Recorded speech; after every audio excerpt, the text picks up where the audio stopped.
बिहार की राजनीति कोई सधी हुई स्क्रिप्ट नहीं, बल्कि हर दौर में जनता की भूख, गुस्से और उम्मीदों से लिखी गई एक जीवित कहानी। यह वो जमीन है जहां नेता नहीं, जन आंदोलन नेता बनाते हैं। यहाँ लाठीधारी लालू का नारा और रामविलास पासवान की गरज महज जुमले नहीं थे, वे उस दौर की धड़कन थे जब सत्ता के गलियारों में पहली बार गांव की गूंज सुनाई दी थी। आज जब वह धड़कन धीमी पड़ रही है, सत्ता सिर्फ चेहरों का खेल बन गई है और गठबंधन केवल अंक गणित, ऐसे समय में फिर एक सवाल उठता है, क्या बिहार को फिर चाहिए लालू पासवान जैसा जोश, लेकिन नए नामों में? और इसी सवाल से जन्म लेती है यह कहानी, एक तेज और एक चिराग की, जो अगर साथ आए तो सिर्फ चुनाव नहीं, व्यवस्था की चूल्हे हिला सकते हैं। यह कहानी विरासत से विद्रोह की ओर और सत्ता की साजिशों से संघर्ष की ओर जाती है। यह बिहार के दिल की पुकार है, नई जोड़ी, नई जंग की। नमस्कार, मैं डॉक्टर विजय शुक्ल। बिहार की मिट्टी में कुछ अलग बात है। यहाँ नेता पैदा नहीं होते, जन आंदोलन उन्हें गढ़ता है। यहाँ सत्ता पाने के लिए जाति का सहारा लिया जाता है, पर दिल जीतने के लिए जमीन की सच्चाई में उतरना पड़ता है। और इस धरती ने कभी दो ऐसे नेता गढ़े थे, लालू यादव और रामविलास पासवान।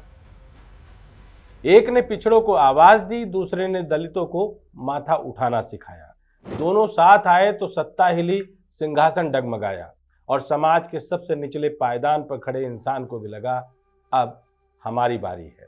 वक्त गुजरा, चेहरे बदले, पर जमीन की पीड़ा वही रही। अब लालू बूढ़े हो गए हैं, पासवान चले गए, लेकिन कुर्सियों की खामोशी ने, सभाओं की भीड़ में और गांव के बेरोजगार युवकों की आंखों में आज भी वो सवाल जिंदा है, फिर कौन? यही कहानी मोड़ लेती है। एक तरफ है तेज प्रताप यादव, बेकाबू, बगावती, लेकिन दिल से सच्चे, जिन्हें सियासत की भाषा कम आती है पर जमीनी गुस्सा खूब आता है, जिनके चेहरे पर पॉलिटिकल पॉलिश नहीं पर जज्बात की धूप है। दूसरी ओर है चिराग पासवान, जो अपने पिता की राख से भविष्य की मसाल बनाने निकले हैं, जिन्हें पार्टी तोड़ दी गई, मंच छीने गए, पर आवाज नहीं छीनी गई, जो जानते हैं कि दलित सिर्फ वोट बैंक नहीं, आत्मा है इस राज्य की। अब सोचिए, अगर ये दोनों लड़ने के बजाय जुड़ जाएं तो होगा क्या? जवाब है, भूचाल आएगा। तेज प्रताप के पास यादवों की आक्रोशित ताकत है, तो चिराग के पास दलितों की टूटती उम्मीदें। दोनों के पास नाम नहीं, कहानी है।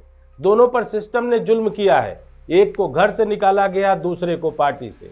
दोनों हारे हुए नहीं हैं, रोके गए योद्धा हैं। और ये जो दिल्ली में बैठे थिंक टैंक हैं, बीजेपी, कांग्रेस, जेडीयू, ये समझ नहीं पा रहे कि बिहार अब नेताओं से ऊब गया है। वो नया लालू नहीं ढूंढ रहा, वो नई लड़ाई ढूंढ रहा है। तेज और चिराग अगर साथ आते हैं तो ये लड़ाई फिर से गली कूचों में गूंजेगी। ये भाषण नहीं होंगे, ये मिट्टी की हुंकार होगी। जाति का समीकरण नहीं, इंसाफ की गठजोड़ होगी। तेज प्रताप को सिर्फ नेता नहीं बनना है, उन्हें उस भाई की भूमिका निभानी है जो चिराग के कंधे पर हाथ रखकर कहे, हम दोनों का दर्द एक है, अब रास्ता भी एक होना चाहिए। और चिराग को अपने कंधे से वो मॉडर्न छवि उतारनी होगी और कह देना होगा, तेज मैं दलितों की बात करूंगा, तू पिछड़ों की, लेकिन हमारी लड़ाई सबके लिए होगी। अगर ये दोनों एक हो गए तो बिहार का नक्शा बदल जाएगा।